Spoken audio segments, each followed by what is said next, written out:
બોરસદ શહેરના ભોબાફળ વિસ્તારમાં આવેલી શાક માર્કેટ પાછળ કચરાના ઢગલામાંથી મંગળવારે 2 ઈવીએમ યુનિટ મળી આવ્યા હતા। બોરસદ તાલુકાના અમિયાદ ગામની પેટા ચૂંટણીમાં 6 વર્ષ પૂર્વે આ ઈવીએમ યુનિટ ઉપયોગમાં લેવાયા હોવાની પ્રાથમિક માહિતી પ્રાપ્ત થઈ છે। બીજી તરફ ઈવીએમ યુનિટ કચરાના ઢગમાં જોવા મળતા સરકારી તંત્ર દોડતું થયું હતું।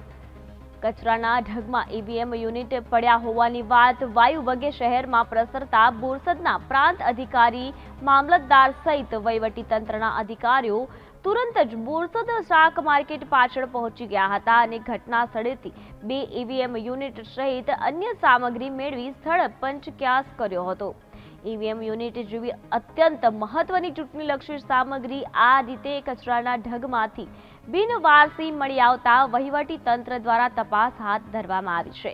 બોરસદ ખાતે કચરાના ઢગમાંથી મળેલા 2 બેલેટ યુનિટ 2018ની અમિયાદ ગ્રામ પંચાયત પેટા ચૂંટણીમાં વોર્ડ નંબર 9માં વપરાયા હતા।